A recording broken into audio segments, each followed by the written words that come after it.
Hi hello నమస్తే. నా పేరు పవన్. ఈరోజు బిగ్ బాస్ రివ్యూ ఏంటంటే నామినేషన్ డే. యాక్చువల్గా నిన్న ఎలిమినేషన్ అయిపోయింది కాబట్టి ఈరోజు మండే నుంచి నామినేషన్ ఉంటుంది కాబట్టి ఈరోజు నామినేషన్ చాలా గట్టిగా జరిగింది. అది ఎవరెవరు నామినేషన్ అయ్యారు, ఎంతమంది అయ్యారు, అసలు నామినేషన్లో వాళ్ళ గొడవలు ఏంటి, అది మీకు మొత్తం క్లియర్గా ఎక్స్ప్లెయిన్ చేస్తాను. బట్ ఈ నామినేషన్లో కల్లా ది బెస్ట్ సూపర్ నామినేషన్ ఎవరాయి అంటే అభయ్ బ్రో. అభయ్ది ది బెస్ట్ నామినేషన్ అనిపిస్తుంది. ఎందుకంటే సెల్ఫ్ నామినేషన్ ఇది. అది కూడా ఏంటి సెల్ఫ్ నామినేషన్ అని అనుకుంటున్నారా, లాస్ట్లో చెప్తాను. బట్ ఇప్పుడు నామినేషన్కి వెళ్ళబోయే ముందు నిన్న జరిగిన ఎలిమినేషన్ గురించి మాట్లాడుకుందాం. భాష ఎలిమినేషన్ వచ్చి ది అన్ఫెయిర్ ఎలిమినేషన్. అసలు చెప్పుకోవడం కూడా ఇది ఎలిమినేషన్ కాదు, దరిద్రంగా కరెక్ట్ కాదని అనిపించింది. ఎందుకంటే బిగ్ బాస్లో ఎప్పుడు లేనట్లుగా వాళ్ళకి యాక్చువల్గా భాషను ఎలిమినేషన్ చేసే విధానం, వాళ్ళిద్దరిలో ఎవరికైతే ఓట్లు వచ్చాయో ఆ ఓట్ల ద్వారా ఎలిమినేషన్ చేస్తే కనుక చాలా బాగుండేది. కానీ అక్కడ ఏ ఊరిలో నాకైతే అర్థం కాలేదు. బిగ్ బాస్ రూల్ అంట, కొత్త రూల్ అంటే ఏంటో ట్విస్ట్లు అంటారు కదా, ఇదే ట్విస్ట్ అంట.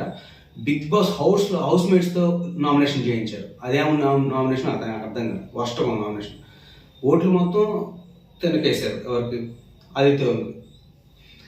సో ఇది చాలా అన్ఫెయిర్ అనిపించింది. బిగ్ బాస్ అన్నింటిలో కలిగి ఇది ఒక ఎలిమినేషన్. సో ఎలిమినేషన్ గురించి అలా ఉందన్నమాట, నాకు నచ్చలేదు. మీరు ఏమనుకుంటారో కమెంట్ అయితే చేయండి. సో నామినేషన్కి వెళ్తే కనుక మళ్ళీ ఈరోజు 8 నామినేషన్స్ వచ్చారు. వాళ్ళు ఎవరెవరు ఏంటి మీకు క్లియర్ ఎక్స్ప్లెయిన్ చేస్తాను. యాష్మి మణికంఠని నువ్వు ఈ గేమ్లో డేంజర్ అని చెప్పింది అనమాట. అదేంటంటే నిజంగానే అతను గేమ్ నామినేషన్కి వచ్చేటప్పుడు ఒకలాగా మాట్లాడతాడు, అతను వరకు వచ్చేటప్పుడు సేఫ్ గేమ్లా మాట్లాడతాడు. అది కొంచెం డేంజర్ లాగా అనిపించింది. యష్మి కొంచెం డిఫరెంట్ అనిపించింది. సరే ఈ విషయంలో చెప్పే విధానంలో మాత్రం కొంచెం కరెక్ట్ అనిపించింది. సో ఇది ఒకటి ఫెయిర్ నామినేషన్. ఆదిత్య గారు విష్ణుప్రియని నామినేట్ చేస్తారు. విష్ణుప్రియ నామినేట్ చేస్తే విష్ణుప్రియ ఒక డైలాగ్ వేస్తుంది. అదేంటంటే, మీరు నామినేషన్ చేసేసిన తర్వాత సింపుల్గా ఇలా అంటాడు కదా, సింపుల్గా లవ్ యూ అంటాడు. అది ఆయన స్ట్రాటజీయో ఆయన గేమో ఏంటో అర్థం కాదు. కానీ చేసిందల్లా చేసి లాస్ట్కి వచ్చాడు love you, miss you, your my brother, your my sister అంటాడు.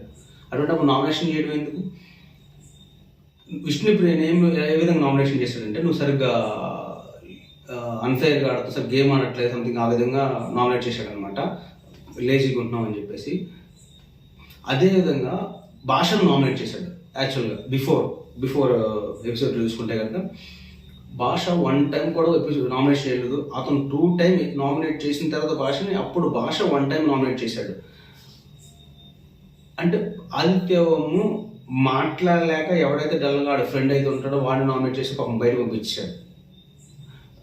ఈ విధంగా చూసుకుంటే కనుక ఆదిత్య గేమ్ నాకు నచ్చట్లేదు, అన్ఫెయిర్గా ఆడుతుందని అనిపిస్తుంది, ఇంకా ఫ్లూయెంట్గా ఆడట్లేదు అనిపిస్తుంది.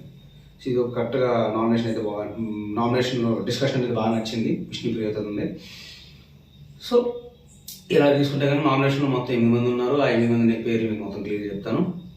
ప్రేరణ, నయనిక, పృథ్వీ, మణికంఠ, విష్ణుప్రియ, సీత, యష్మి, అభయ్. ఇప్పుడు అభయ్ ఎందుకు వచ్చాడు నామినేషన్ చెప్తాను.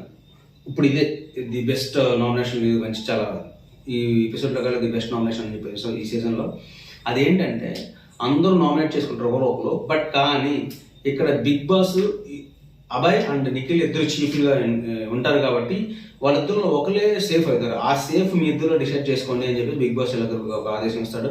వాళ్ళిద్దరు పక్కకి వెళ్ళి ప్రొవోక్కుంటారు. ఎవరు నామినేట్ చేయరా, ఎలా రా అంటూ మాట్లాడుకుంటూ ఉంటారు. కానీ అక్కడ ఇమీడియట్లీగా నిఖిల్ కూడా ఓపెన్ అవ్వలేదు. డైరెక్ట్గా అభయ్ వచ్చి నేను నామినేట్ అవుతాను రా అని చెప్పేసాడు.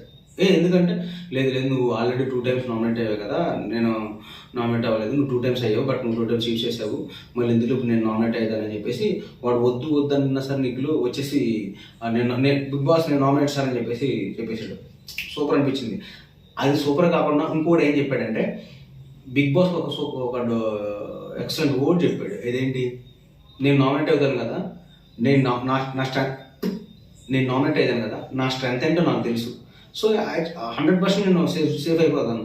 సో ఆ కాన్ఫిడెన్స్ నేను నామినేట్ అవుతాను, సెల్ఫ్ నామినేట్ అని చెప్పాడు. సూపర్ డెసిషన్ అనమాట. అబ్బాయి ఇది ఇప్పుడు బాగా నచ్చింది ఈ డిసిషన్ తీసుకోవడం అనేది. సో ఈ విధంగా చూసుకుంటే కనుక 8 మంది నామినేషన్లో ఉన్నారు. మీకు మీ కంటెస్టెంట్లు ఎవరైతే ఇష్టమో, మీ ఎవరైతే బాట అయితే మీకు నచ్చుతుందో వాళ్ళని ఓట్లేసి గెలిపించండి. ఈ రోజు నుంచే స్టార్ట్ అవుతున్నాయి ఓట్స్ అనేవి.